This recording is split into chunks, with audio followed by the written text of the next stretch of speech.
People who said that they were depressed often to always had a 60% drop in depression. On over 5,000 pre and post assessments we did from individuals who've taken HeartMath programs, one of the key things you learn through heart rate variability feedback is what we call in science emotional self-regulation.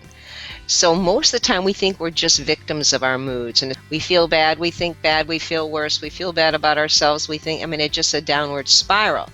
And it's hard to get out of that. And so if you can learn to shift your heart rhythms, you can start to shift your feelings, you shift your attitude, the emotions start to follow, and all through a little practice, you start to feel better, and then it starts to change the signals to the brain, which starts to produce more serotonin, and it's a natural internal process of rebooting the system. And so, we teach heart-based living even in the military, not because it's some soft place, but because it gets your heart and brain in sync. You can't be your best, perform your best, be the most creative, use your higher frontal lobes and executive decision-making properly without the heart being referenced and involved in the process. And so heart-based living means to acknowledge that and be able to go to your heart for the answer. The most powerful, the most charismatic, the most inspiring leaders all have heart in their communication. He leads with a heart. Welcome back, everyone. It's Mike Mutzel with HighIntensityHealth.com. Thank you so much for tuning in. Today, we're going to talk about this handy little device right here called HeartMath. And this is a heart rate variability biofeedback device. And we have the president and CEO of the company, Dr. Deborah Rozman, with us. And she's going to share with us some inside tips that can help you to improve your cognition, reduce cravings, have better relationships with your spouse, coworkers, and children, and so forth. So, Dr. Rozman, thanks for being here. Well, thank you so much. I'm just delighted to be here. I'm very excited. Let's kind of talk about what is new with HeartMath, and really, I guess maybe we could define HeartMath, because I think when I first heard the term HeartMath, I'm like, is there math involved? Like, what's with that? So kind of share with us what the science is about. Absolutely. Well, the heart is often just considered metaphorical. We have go to your heart, listen to your heart, play with your heart. And we really wanted to research at the Institute of HeartMath if there was some physiological correlate to that. Is the heart really that powerful or that intelligent? And so in the scientific research, we really discovered the connection between our physical heart and our emotional state, and how much our physical heart and what goes on inside it actually does affect how we feel, how we perceive, and how the brain functions. And the ancients all knew that, but to have science now say that is really cool. So we call it heart math in order to take it out of that philosophical, metaphorical state. But there's also real science, real math in terms of the algorithms that are in the technology, for example, that M-Wave 2 that you held up, that's what it's called, in order to be able to actually see your heart rate variability pattern over time, and as you're hooked up to it, and it can measure your heart rate variability or heart rhythm pattern, then it looks at how much smoothness or jaggedness is in the pattern and tells you whether you are in sync or out of sync, whether your heart, brain, and nervous system are in sync or out of sync. So it's very cool, because then it trains you how to get in sync fast. Yeah, I love that. And for me, I've had goals of meditating for a while, and I just couldn't stick with the goal and stick with it. But for using this device, for the past 2 years, and in conjunction with music, I've been able to do a lot more public speaking, and my cognition has improved. I believe my inflammatory responses have improved. And so, Dr. McCarty, I've heard him speak, and he talks about heart-based living. So do you want to kind of define that, and what are the benefits for executives, CEOs, parents, coworkers, spouses? What are the benefits of this heart-based living? Well, heart-based living just means to have your actions, your decisions, your thoughts, your attitudes include the core values of the heart in the process. And those are kindness, love, care, compassion, appreciation, what people sometimes think are soft. But there's also respect, courage. There's also the more strong or masculine qualities of the heart that we teach heart-based living even in the military, not because it's some soft place, but because it gets your heart and brain in sync. You can't be your best, perform your best, be the most creative, use your higher frontal lobes and executive decision making properly without the heart being referenced and involved in the process. And so heart-based living means to acknowledge that and be able to go to your heart for the answer. The most powerful, the most charismatic, the most inspiring leaders all have heart in their communication. He leads with a heart. I love that. And from what I've gathered from different presentations I've attended from Dr. McCarty, he talks about how the neurons of communications, you want to kind of speak to that, how we tend to think that the brain is like the most neurologically active and sends a lot of downstream messages to the body, but that may not be true. Well, it's a two-way street. The brain does all sorts of wonderful things, obviously, and it is telling the heart and the body a lot of information. But what you heard from Dr. William McCready, our director of research, is that there's this field of neurocardiology that has found that that's not our research, that the physical heart actually has its own little brain inside it, what's called the heart's intrinsic nervous system. And it has neurons that sense, feel, and remember. And its function is to receive information from nervous system, blood flow from the whole body, and then tell the brain through the vagal nerve, transferring signals up to the brain in many different ways, actually. But that's one strong way, how the body feels. And so the vagal nerve, the nerve traffic between heart and brain, is really 90% going from heart to brain and only 10% the other way. And so the heart is actually telling the brain what to do. The brain responds. And the brain is largely a pattern matching organ. So it's looking for that heart rate variability pattern as one input. And when you're feeling stressed, anxious, worried, like public speaking, and you're feeling all anxious, you're going to have a really jagged heart rate variability pattern because that's what it looks like. And it's going to signal the brain, and the brain's going to go into fight-flight response, or flight-fight-freeze, usually in public speaking. And on the other hand, if you know how to shift that heart rhythm pattern, which your M-Wave taught you how to do, then you're going to go into this real smooth, coherent, sine wave-like heart rhythm pattern, and the brain is going to hear everything's cool, and you'll have your higher cortical function, you'll think better, you'll speak better, you're in sync. And so it's two-way, but the heart input to the brain has largely been forgotten, and that's what HeartMath is bringing back.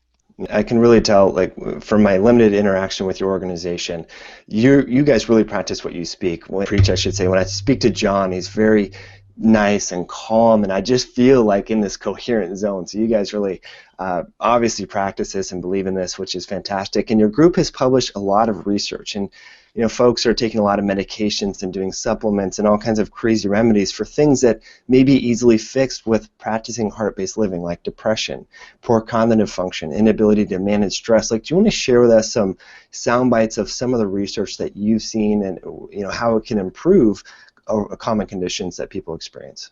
Absolutely. Well, you know, one of the key things you learn through heart rate variability feedback is what we call in science emotional self-regulation. So most of the time we think we're just victims of our moods, and especially in depression, they can create a loop.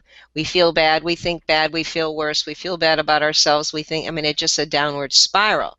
And it's hard to get out of that. And so if you can learn to shift your heart rhythms, you can start to shift your feelings, you shift your attitude, the emotions start to follow, and all through a little practice you start to feel better, and then it starts to change the signals to the brain, which starts to produce more serotonin, and it's a natural internal process of rebooting the system.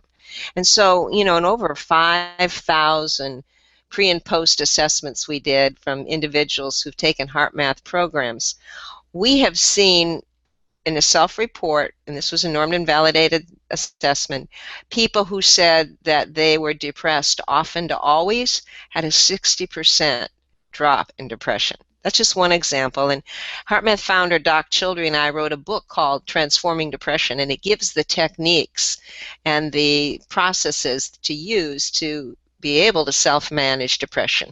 And it doesn't mean you might not need still to see a doctor and get supplements or medications, we're not saying that. We're saying that there's a lot you can do for yourself, that you may feel like you're a victim of depression or anxiety or rage or anger, and you really can get a hold of those. You can take charge of those much more than you ever thought and reboot your system from your own heart power. Gosh, that's fabulous. And to me, one of the most exciting aspects, I mean, there's many aspects that are really exciting, but that cognitive improvement, with improving that brain to heart connection, but also a reduction in the inflammatory response. And I think this is something that a lot of individuals don't understand.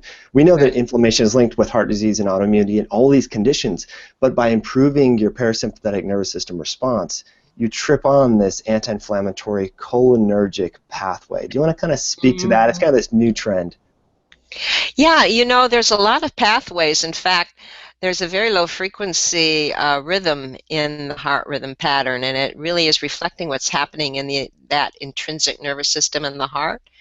And that VLF is really indicative, and actually it's predictive of future health problems, and in fact all-cause mortality. All cause, because if that's out of whack, then everything's going to be out of whack. And there are quite a few research papers linking that to inflammatory response and C-reactive protein. And it's really more the sympathetic mediated response. And now, of course, to help with that, what do? You want to improve your heart rate variability. You want to improve your ability to have your parasympathetic nervous system operate appropriately. And what heart rate variability measures, or what heart rate variability coherence, which is the state we want to get into, measures, is that synchronization in the heart rhythm where the parasympathetic is operating and synchronizing with your respiration and the heart rhythm and your brain rhythm, and it's all working together. That's being coherent. We talk about a coherent thought or a coherent attitude or coherent feeling when you want to be coherent in your heart, and that's really what you can see with your heart rate variability, and that's where you can power it up. But there's no studies that have yet shown, it doesn't mean it doesn't work, that C-reactive protein changes through this practice. So I can't claim that. Right. But why wouldn't it? We haven't done the studies yet. Yeah, right. That's fantastic. And one thing I wanted to highlight in what I gathered from the research is that our heart rate variability may change with age and it may go down, which is not good. Do you want to talk about the trajectory of this and why it's important for people to kind of start this as they age? Sure. Well, we have a natural age-related decline. We have the most heart rate variability, which means how quickly the heart can speed up when you need to run up a hill and get up and run, or slow when you want to relax. That's the variability. And imagine a big sine wave. You want the most of this variability.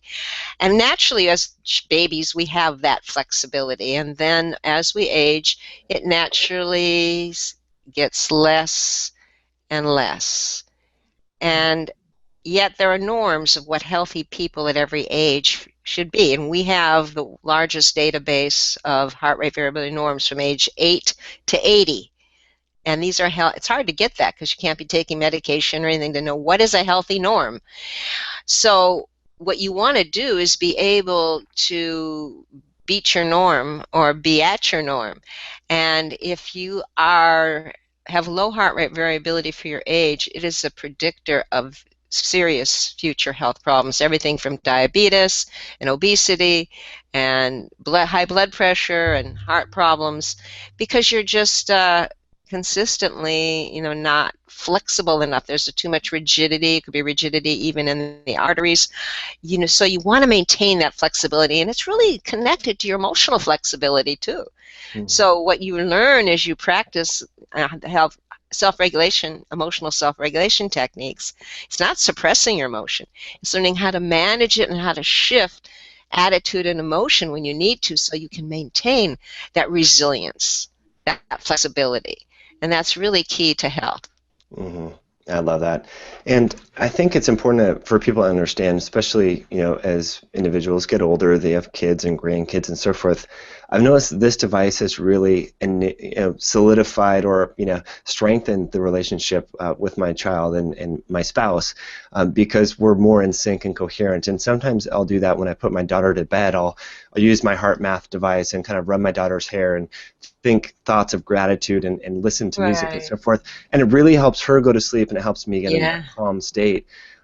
What are some other best practices that you hear, from your organization in terms of maybe time, like how many sessions per day, how long are the sessions, with music or without music? Like if you were to construct a program and say, you guys should do this, what would that program look like?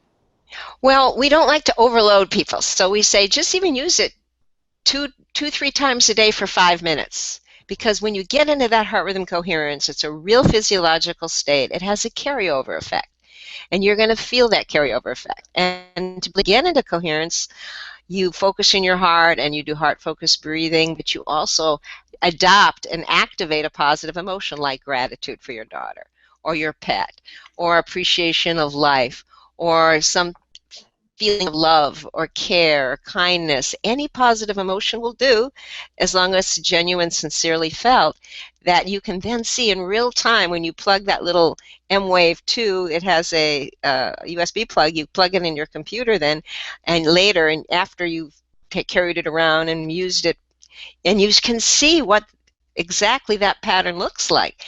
Or you can be at your computer and plug it in and see. And you really see how your anger or your frustration gets jagged, and your love or gratitude in 1 minute shifts the whole pattern. That is powerful. That's empowerment for people to know that and see that.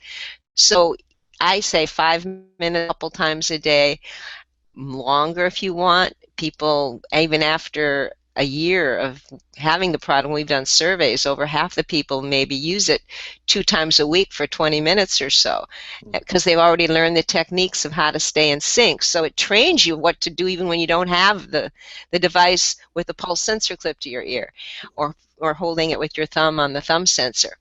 The other good times to use it are, and I use it, there's 4 challenge levels, so you never gets old.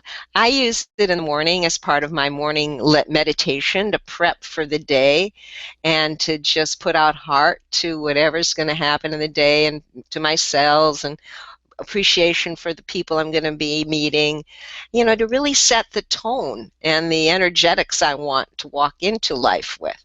And I use it if I have a potentially challenging meeting coming up. I might use it for a couple of minutes just to make sure I'm in sync beforehand.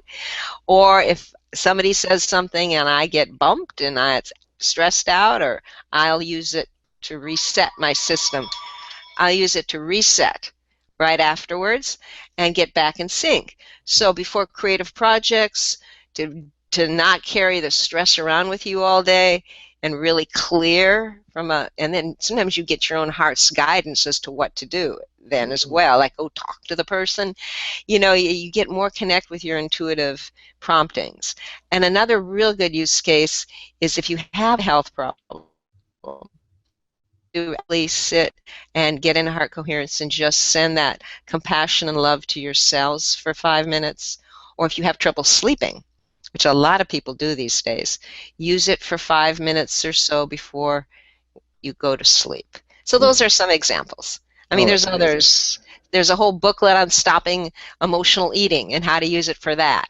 Or you like the HeartMath Brain Fitness System, which how to use it to enhance your cognitive functions or deal with ADHD or a lot of brain issues. Anyway, there you go. That's amazing. Got so much that I want to touch on the intuition, but some things came up and I wanted to get your feedback on this. So I've done some testing, so to speak, just in my own home. And what I've found is if I do HeartMath first thing in the morning, and I like to put on the yoga station on Pandora I found for me, music helps me to get into that state of coherence faster. Right. And also putting my hand on my heart and visualizing, this was a technique that I learned at a seminar, visualizing the air or my breath coming in and out of my heart. Right. But here's what I found, Dr. Rozman, is if I check my email where I get online before I do this meditative heart math session, sometimes I can't even get into coherence because I'm going Right. crazy. So talk to us maybe about like how does EMF and social media and all the computer and deadlines, like should we avoid EMF and exposure? Like have you guys looked at some of that and how it affects heart rate variability? Well, there's been some looking at that, but hey, I think most of the effect is we get in our head. I Mm, mean, you start looking at those emails and your mind starts to go, and it really has anything to do with EMF. It has to do with how we manage our mind. And I do find that too after meditation, if I do that at night and I use the M wave and I'm deep in my heart, I will not check my emails before I go to bed. I don't want to get back into all that. I know, and so it's management of the technology, so it's not managing us. And for too many of us, we're being managed by that technology, which is really our head, and cut off from the input of our heart, which is guiding us, saying that's enough. It's all about balance. mm, And whether you use music or visuals, there's, on the M Wave, if you hook it to your computer, you can hook it to music, or there's games with visuals, or there's visualizers that actually operate on your coherence level and the heart feedback so that you can train yourself in a fun way by changing the images with your heart rhythm. But it's up to everybody. We have a, Apple iOS device too, where you can put your own iTunes music in, or iPhoto, and you find whatever it is that inspires you. People love different kinds of music, visuals. Sometimes people have a picture of their puppy in front of them or oh, their baby. Whatever gets you into your heart is going to get you into your higher intelligence and mm. your intuition more. I love that, and how it's unique, and what works for me may not work for you, and may not work for folks listening. So it's trial and error, and I want to emphasize, and I want to get your feedback on this. I've been involved in fitness for 15 plus years, and I remember if I take time off the gym and then go back into the gym, it's kind of like, oh, it's painful. I don't want to do Mm, it. Recovery, and I've noticed if I go away from heart math, getting back into it is you're like, why am I doing this again? What is it? And then but right, once you get into the rhythm, it becomes easier and easier. So just like for right, folks, if they're trying it out and then they try it and don't really get that much benefit, it's just like going to the gym the first time. You build, it's iterative. It builds upon itself. And right. so I was thinking about that last night because I had a stressful day, and then afterwards I was so calm. It was almost as though I had alcohol. Like I went right to sleep. I was like totally on. It's that powerful. So have you found that for individuals, that they get better and better with practice? Like, tell us a timeline there if you have any feedback.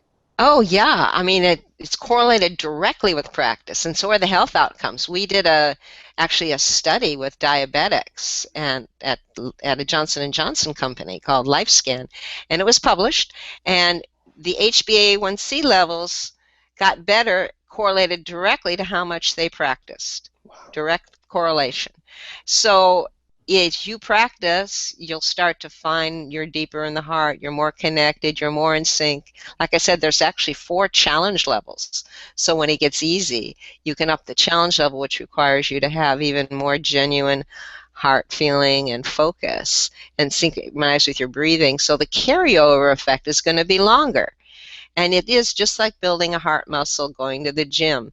And it's just like if you fall off and it's so hard to get back on, because we are creatures of habit.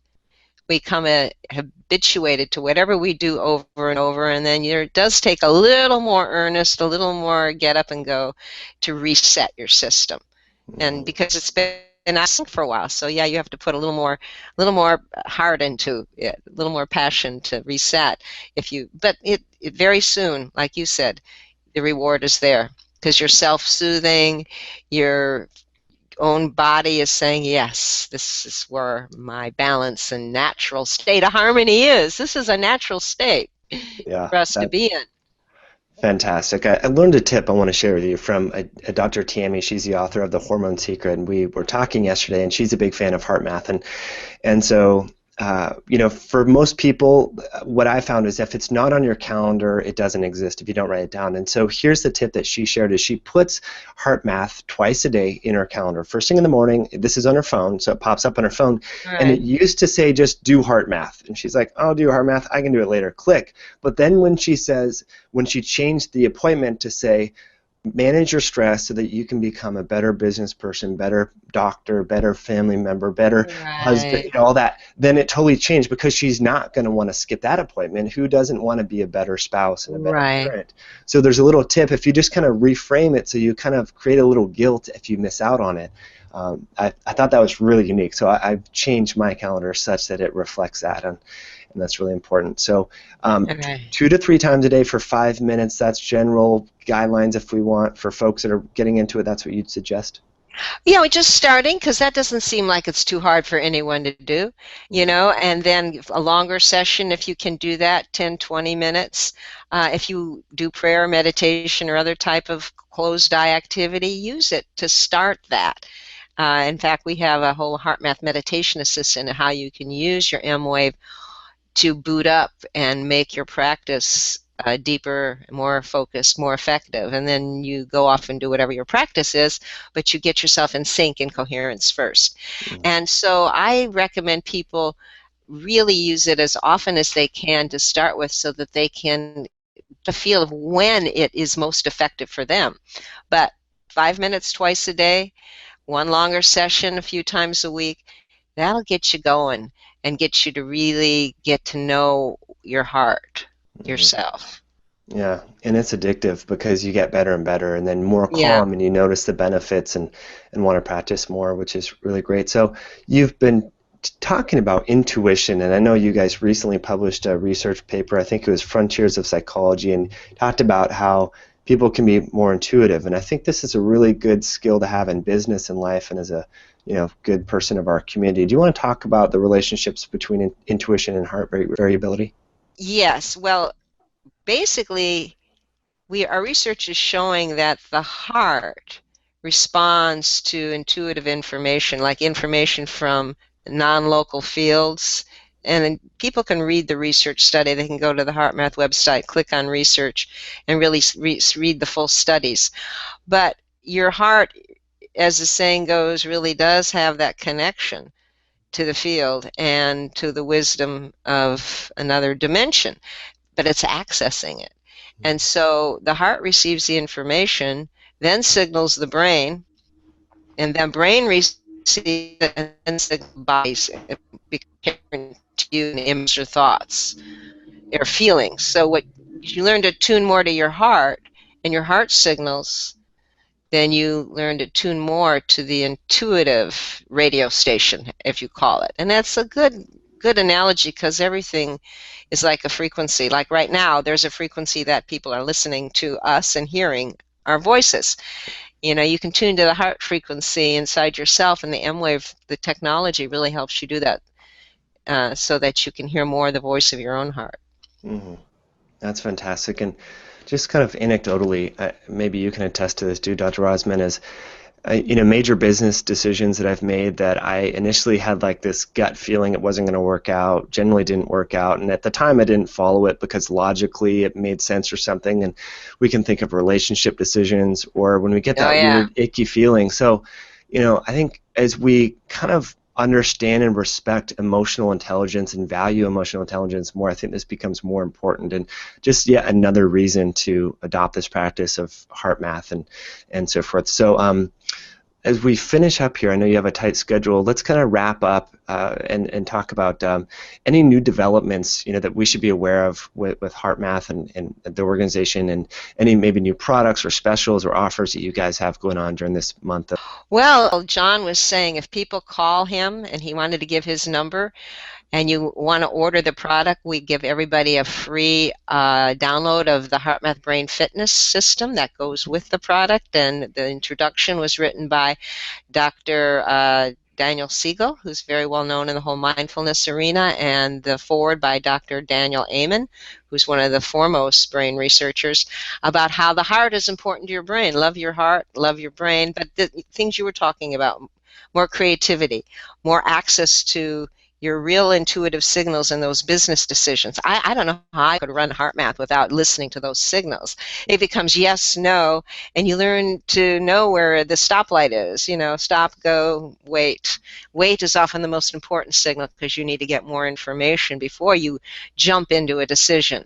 And you really learn how to read your heart signals and have higher and higher ratios of accuracy, where you can trust your heart's intelligence. That's what we call it, heart intelligence. And so that's a special offer. And John's direct line is 831-338-8711. And I think people can call him for that special offer. The other unique things going on HeartMath is new research on interconnectivity, how we are and our hearts are really connected energetically and connected to the Earth's field. And for example, today is a very auspicious day. It's the vernal equinox, but it's also a super new moon and a full solar eclipse in some parts of the world. And to have those three events at conjunct, we're interested to see in our Global Coherence Initiative with the sensors that HeartMath has that read the Earth's magnetic fields, if there's any influence on us or our heart rhythms, how we're connected with the Earth's fields, and if we put out love and care and appreciation, can the Earth's field magnify that, and we really can help create more heart-connected world. So that's kind of leading edge stuff, but we do know, science does know, that solar flares and these kinds of inputs from the ionosphere affect the human health and heart, and the part of our brain waves, the way we think, mental confusion, how well we sleep, what it affects the most is our heart rate variability. Mm-hmm. Gosh. And so learning to manage that, and therefore our emotions, so we can feel emotionally whacked out and overreactive, especially in these times. Learn to go to your heart, breathe through the heart, get your heart rhythms in sync, and you can move through all these fluctuating changes more easily. So that's some of the new stuff we're exploring. Yeah, it sounds really exciting. That's great. And I'll make sure that to post the show notes and John's number and information about your organization at highintensityhealth.com/heartmath. So that's where the video will be, and also the show notes. And Dr. Rozman, really appreciate you being on the show, but there's one final question that we ask every guest.